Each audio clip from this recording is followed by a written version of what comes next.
Alright, let me just get my coat on. Just get my good to go. I'm almost late. I can make it though. Alright, now I'll grab my keys.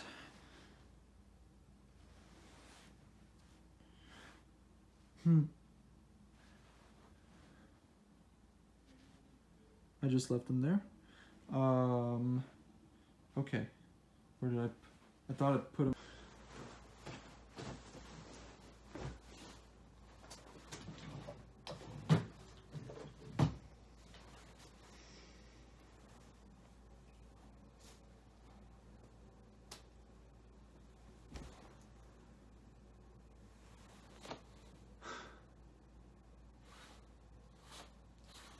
Guess I'm calling in sick.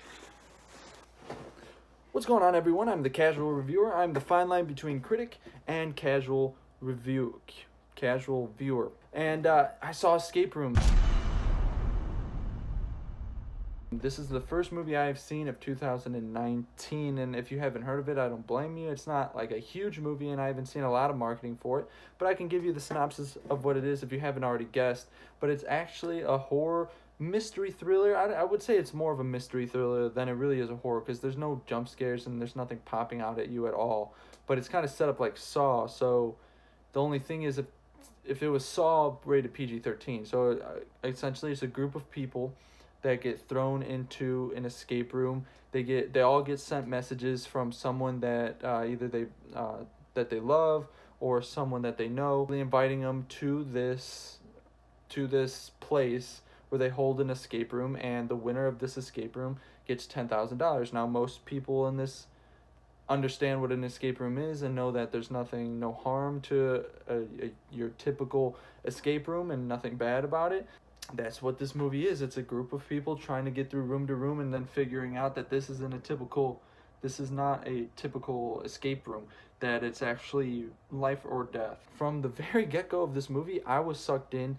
It was very intense. You start off with Logan Miller, actually. If you don't know who I'm talking about, he played like the blackmail creepy kid in Love, Simon. And I thought he was great in this movie. And it starts off with him looking for clues in this room because the wall is coming in on him. There's like one still wall and one wall moving, obviously. And if the time comes, it's going to end up smashing him. And so you're really like feeling this because it's, like I said, from the get-go, it's going fast. Like, he needs to start going and your heart is racing and you're trying to figure out the clue that he's reading. And you're like, I wonder what, see if you see it.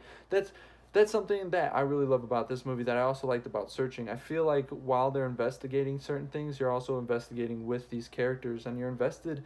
And you're not super invested. Like, none of the characters, they don't dive really deep into any of the character stories. Now, there's 3 specific characters that they go a little deeper on than all the rest of them. I think there are 6, either 6 or 7 of them, and only 3 of them you really got a story beforehand or kind of a glimpse of their life beforehand. And then the others, you just kind of see little short snippets of what their story is while they're there, because they're starting to find clues that actually link up to themselves, and then they start to find this is weird, like how is this just like a coincidence? And then they start to figure out as more clues come up and they start to see more things about, that link to their lives and something that happened specific in their life. They're starting to realize that this is like way weirder. I didn't really have any issue with the directing or the editing, because like I said, I was sucked in from the beginning. It was really intense for me. It was a huge surprise.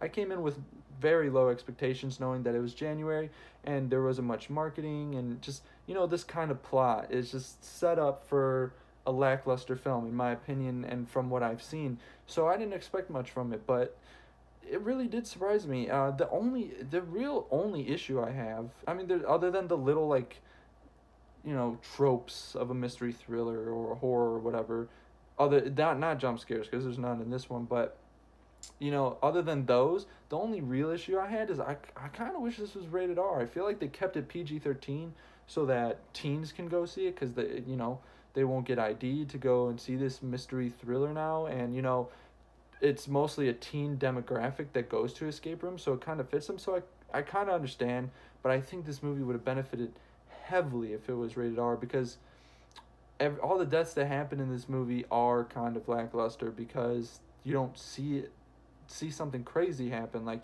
that's what you would want, like something like a Saw movie, where that's what you're going to see. You're going to see that crazy kill and the next kill to be even crazier than the last.